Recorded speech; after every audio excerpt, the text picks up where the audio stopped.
to find me peace of mind and rest tonight.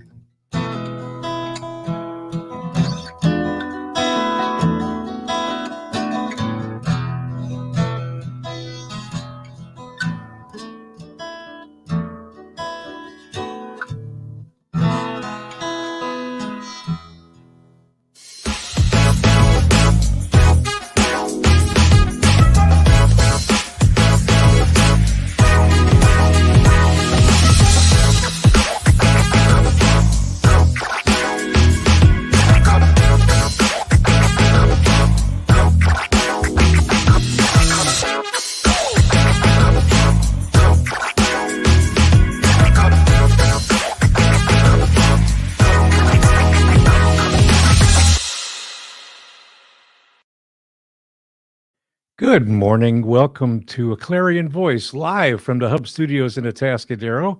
And that musical interlude that you heard was from an original song by Mike Donaldson, who is with me this morning, along with Debbie Buckheim, who's behind the scenes there, taking care of us on screen.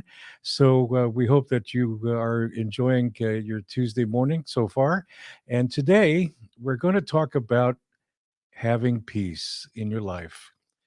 Are you lacking peace? What does that mean to you? The biblical, not the biblical, but the actual definition of peace is like the absence of conflict, and that's not quite the biblical definition. But the word shalom in the Old Testament is also stands for peace. And so we want to explore, what does peace mean to you? How do you define it in your life? Mike, good morning. Thank you for the musical interlude. You talked about peace of mind. I thought, oh, I got just the thing. Because there was a time when I was searching for it. And so that's why I wrote that song. Okay. So there were circumstances at that point which led you to write that? Okay. Yeah. Where I was exactly in that place. Not too long afterwards, I got saved. Oh, okay. So very good. That would be a good way to lead into that, because it's nice that you have the musical talent to be able to do that and to to write and to sing and whatever. Part of my expression, right? Yeah. So some people do podcasts, Yeah. I mean, in my case, I know in my heart that Jesus Christ is the Prince of Peace, and He's the peace within me. That's a given. Once you give your life to Christ, that's peace is within you. So the question that I always have is, can I get more of this? To deal with circumstances and things like that, and the peace that we have, from a biblical perspective, is that Jesus died on the cross to reconcile our relationship with God, and therefore that's peace. That's the peace that you have, but you have to have a relationship with the Lord in order to attain that. There are a lot of real peace. Yes. Yeah. People think that peace means there's no guns, no army, no, imagine there's no army. Yeah, right. Exactly. And the biblical definition is more of a military presence, which is why there's peace. Because it fills the room with the presence of authority and power where no one can come against it. I see. See, that's more the biblical way of looking at it.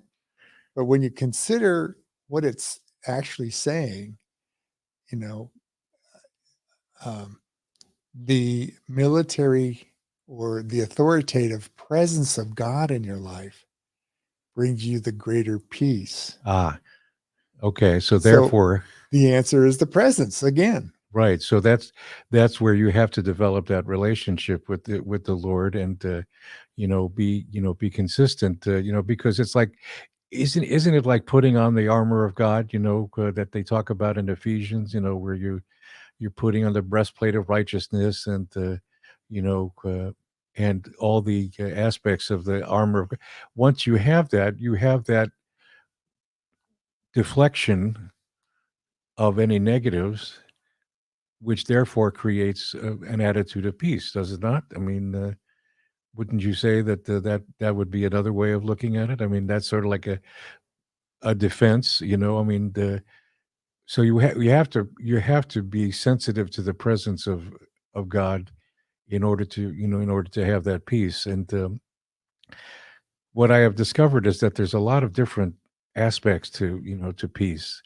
As far, I mean, I would be interested. I haven't actually done a physical count, but I wonder, how many verses there are that refer to peace in the Bible. Yeah. Because I think that there's a lot of them. There's one in particular, John 14:27, I believe. Peace I leave with you, my peace I give to you, not as the world gives to you. Let not your heart be troubled, neither let it be afraid. So it's a different kind of peace, just like we were talking about. Not as the world gives, it's something greater. It's we got peace of mind. When you have a troubled mind, you're looking for peace. Right? yeah, I think the greatness of His presence, like what I was saying earlier, is the essence of total peace. hmm If God is for you, who can come against you? right. Again, that's a defensive thing, but the authoritative thing, it's like It sounds more. It kind of looks more military than when you explain why. hmm Because we have a presence. Let's just say a military presence in a particular area. You won't see war there.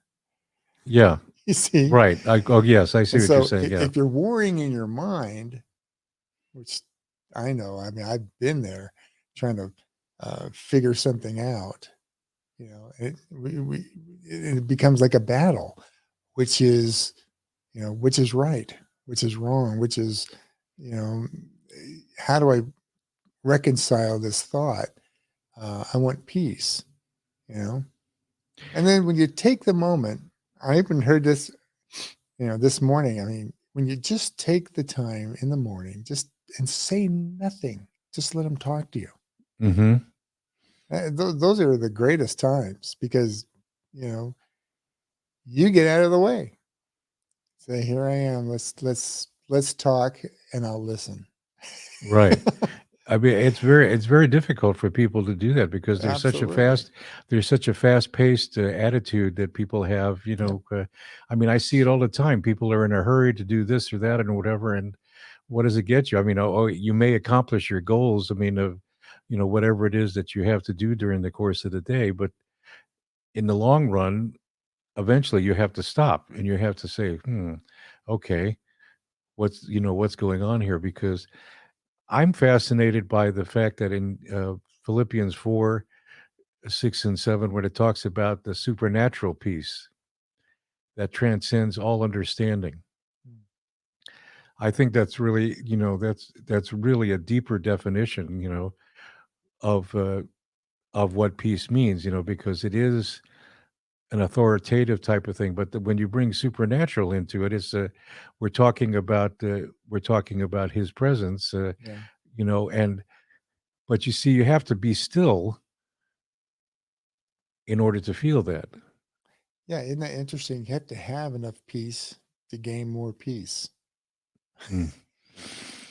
Yeah, I Because mean, if you're bec wrestling, it's hard to, you don't even, it doesn't even look in the, as the world gives kind of peace. When you're in the middle of wrestling with thoughts or problems or issues, well, that right? brings up the question about in the verse that I quoted a moment ago, Uh-huh. the world's peace, why is that such a draw to people more so than the supernatural peace? I mean, what is it that the world gives? They don't know what real peace is. They think they know, though. I know, but see, that's the whole thing. People think they know God. Right. Yeah. You know, Okay. until you really meet them. Oh, it's kind of like people think they know, good tasting food until they have something that's better. Mm-hmm. My favorite is whatever. Let's just say pizza. Mm-hmm. Well, have you ever had, Right. Yeah. No, try it. Exactly. But that's the thing, everybody's got their opinion until their opinion changes, and until they listen a little bit, I think that's more the case. That people aren't listening to, well, they aren't listening to each other. We're not listening inside. We're like you're saying, we're just too bogged down with cell phones and iPads and everything else, the internet. It's just too much technology, and not enough, just the peace. I agree, because I think that you know people get caught up in what they. I don't think that they want to know God, Well, because they think that they have except, the answer. well, yeah, there's that arrogance, I guess, that says that I know what peace is. So it's um, there's a point at which I think we've learned that in the last few years of pulling out your presence from an area, military presence, and how evil just consumed it in a nanosecond. You know, Mm-hmm. it's just the way you do it. You have to leave like a presence so that there's peace. Isn't that interesting? Well, we want to get rid of all of our guys out of an area. All of our soldiers want to pull them out. And just have enough guys there. You know, right, to keep Yeah. things steady. Now, it, eventually, I mean, there's some places where we just totally just said, okay, we're not going to control it anymore. This is yours, your area. You know, it was a matter of training and all kinds of other things. Mm-hmm. There's other factors involved, but pulling out too fast, just leaving, created a vacuum. But that's the world's definition of peace. Once you do that, then they think that there's going to be peace. But Right. that's not. It's not reality. No, it isn't, because it's been demonstrated many different times over the last, I don't know, 20 years, whatever, however far back you want to go. But I really think that we've talked with pastors and on this program about the fact that there are people like in the millennial age group, that don't necessarily want to know God per se. They're not hungering for that, because Why do you think that is? hmm? Why do you think that is?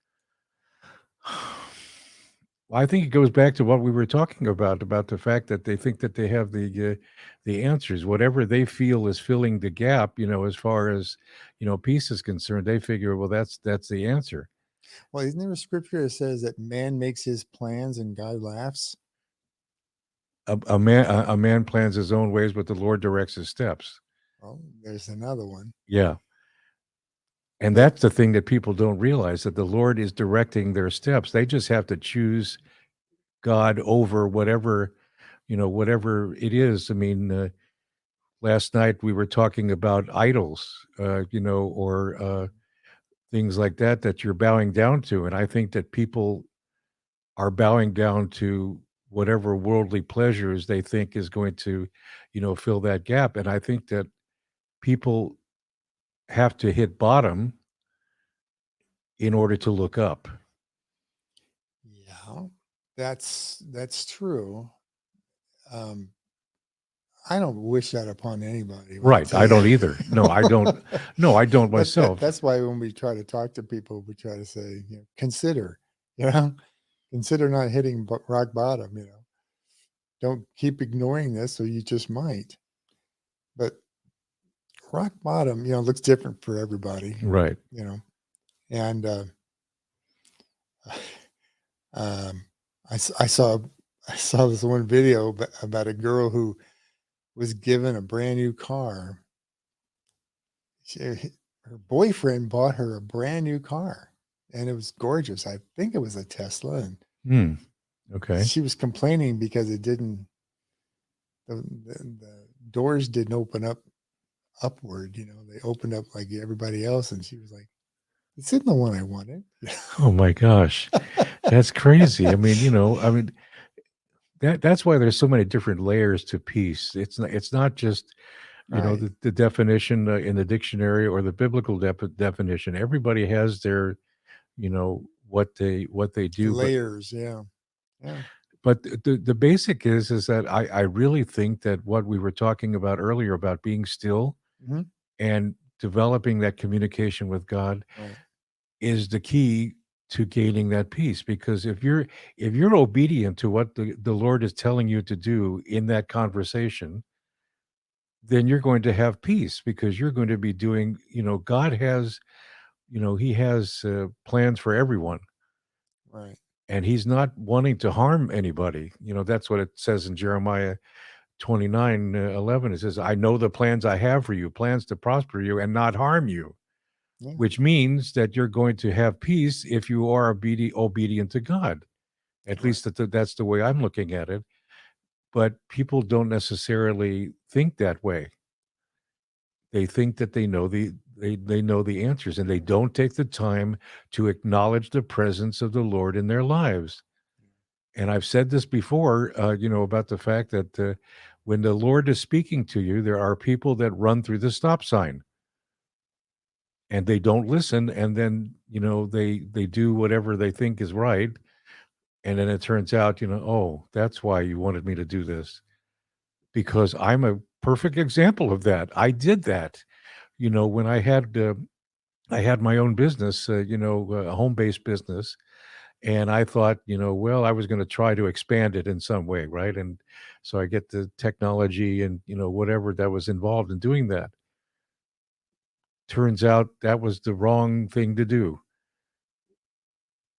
Of course, I, suffered the consequences as a result, but I didn't listen, because I would be willing to bet that the Lord was saying, Mark, are you sure you want to do this? I made the choice. Mm-hmm.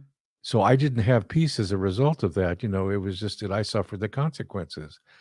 And I think sometimes people have to stop and stand back a little bit and just evaluate the consequences as to what's going to happen if you go in that direction, Yeah, and whether or not it is God that's talking to you. right. Yeah. See, that's the other thing, because in the course of being still and having a conversation with God, you better be sure that it's God that's talking to you and not Satan. Yeah. Or yourself. Or yourself. Yes, right. Because it could be validation. I want to do this because I want to feel validated. Sure. Get rid of the feeling of rejection or some other thing that's happened in your life. So how do you get rid of that? Well, yeah, but that's a whole cycle, and I think we've talked about that. Boy, right. The cycle of rejection. Been there, done that. Right. Me too. I mean, it's just one of those things where I truly believe that if you are obedient to what the God is telling you, I think the key is not just the obedience, but to stop and listen. Yes. And because for me, okay, obedience kind of draws up a strict father, like I had a strict father that demanded obedience, right? And sometimes it's because they've been in the military. I mean, there's other reasons, there's factors, but that is not who God is. It's Right. like there's two trees, you know, this one's okay, this one's not.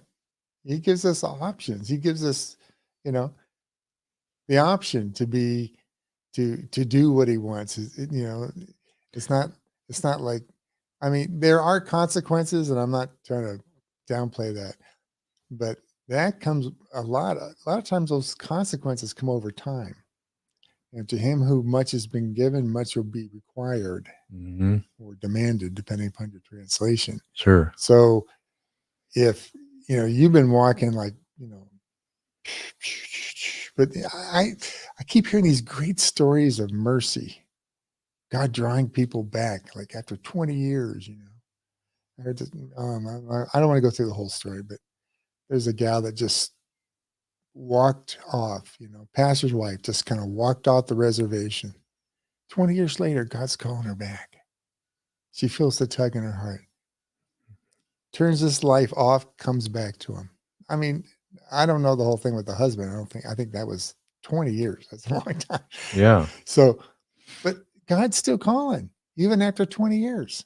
You know what I'm saying? Sure. Well, I mean, God does not forget you, and just, Right. shoves you aside and say, okay, well, you made this choice, so I'm going to Right. leave you, because it says God will never leave you nor forsake you, no matter what your choice is. You Yeah. see, and that's the thing that people have to realize, because like you were just saying, the Lord is not a strict father. He is a loving, kind, compassionate God who cares about you, but he's going to let you make the choice. You can either choose him and his direction, Yeah. or you can choose the way that you think is the right way. You may find out later that your decision is in error. One person explained it to me like this: God is not so much directive as he is corrective. Yes, We make our plans, but he kind of directs our path. right. Exactly. I agree. I mean, sometimes it's an inspired thing of God to expand your business, but how to do that? Sometimes, we do it a different way, or someone's suggestion, and not the way God wants us to do it. And we end up going, oh, Yep, you know, how do exactly. you know how God wants you to do it? It's because you're listening. You're allowing the peace. And that's, well, I think we've talked about this where, how do you know? How do you know if what it is that you're hearing is God or not? If you feel anxious, you're in front of him. Okay. If you're depressed, you're behind him. But if you're walking in with him in perfect harmony, you're in peace There and you his go. will. That's that's the best definition I can think of about how peace works. Peace is a complex thing. It can come from many different directions. And so the thing is that I think Mike just hit it. If you walk in step with God and you listen to his voice and you realize that his presence is around you every moment of the day, you will have peace. So I hope that, some of this has resonated with you today. We want you to have peace. So if you like this video, share it with someone, and be sure to hit the bell for future notifications. And I just want to let you know that next week we're going to have the deputy mayor of the city of Atascadero with us. So we hope that you'll tune in for that. And we're going to talk about what's going to go on here in Atascadero during the course of the next few months. So we hope you have a wonderful Tuesday and the rest of your week. And this is Mark Sopowitz and Mike Donaldson and Debbie Buckheim for A Clarion Voice.